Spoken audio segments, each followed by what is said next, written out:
नमस्कार दोस्तों, हमारे YouTube चैनल पूजा पाठ कथा कहानी में आपका स्वागत है। आज हम लोग इस वीडियो में उत्पन्ना एकादशी के व्रत का महात्म्य और कथा को सुनेंगे। तो आप हमारे साथ यूं ही जुड़े रहिए।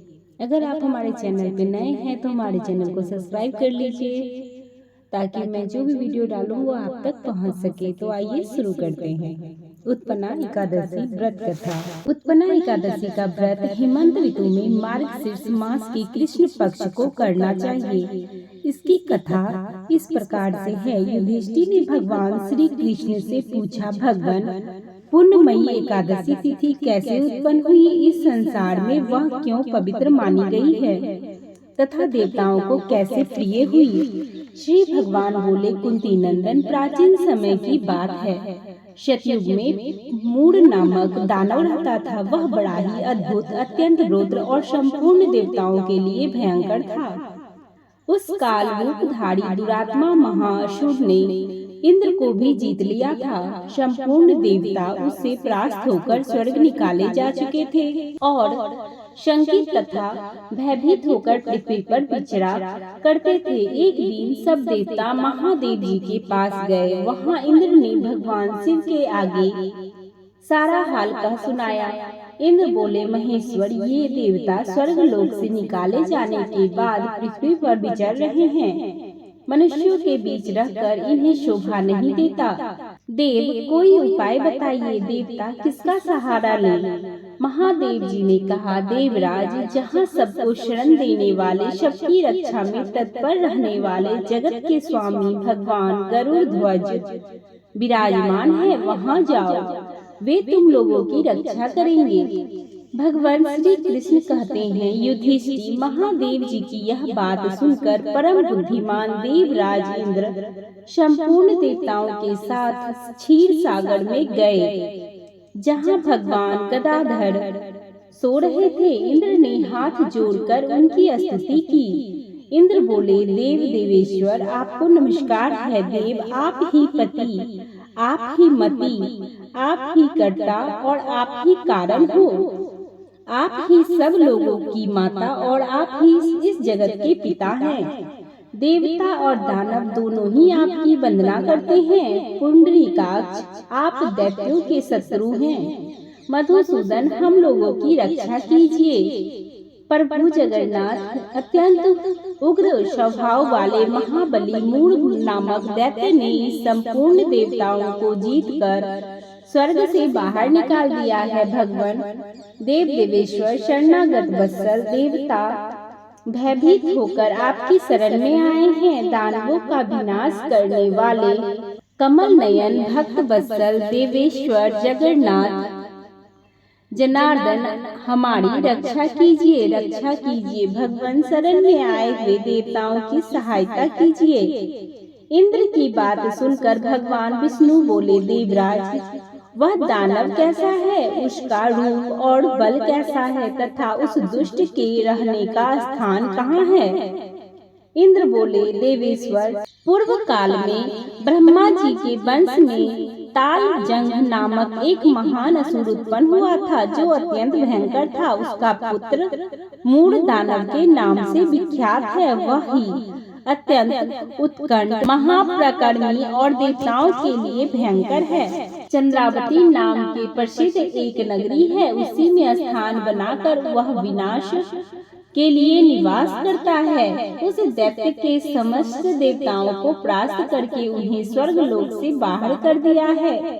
उसने एक दूसरे ही इंद्र को स्वर्ग के सिंहासन पर बिठाया है। अग्नि, चंद्रमा, सूर्य, वायु, वरुण भी उसने दूसरे ही बनाए हैं।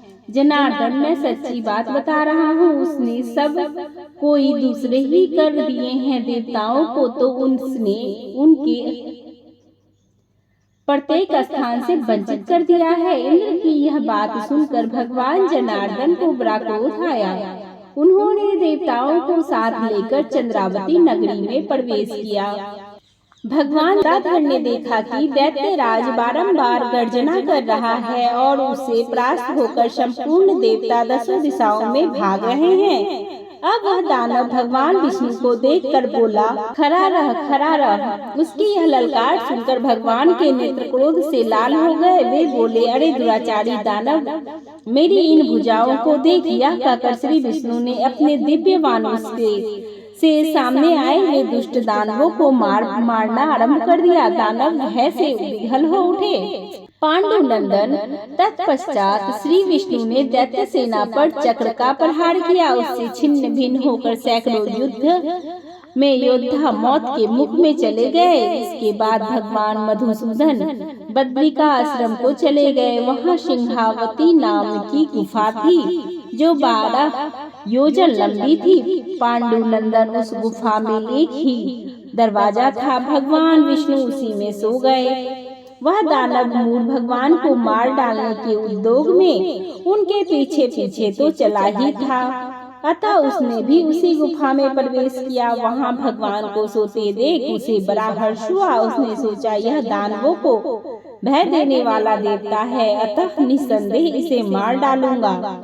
युधिष्ठिर दानव के इस प्रकार विचार करते ही भगवान विष्णु के शरीर से एक कन्या प्रकट हुई जो बड़ी ही रूपवती और सौभाग्यशालिनी तथा दिव्य अस्त्र शस्त्रों से सुसज्जित थी। वह भगवान के तेज के अंश से उत्पन्न हुई थी।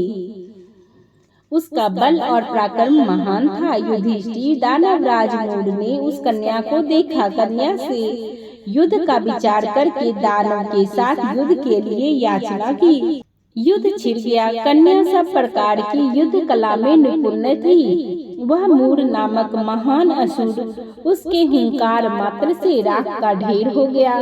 दानव के मारे जाने पर भगवान जाग उठे। उन्होंने दानव को धरती पर इस प्रकार निष्प्राण पड़ा देखकर कन्या से पूछा, मेरा यह शत्रु अत्यंत उग्र और भयंकर था, किसने इसका वध किया है?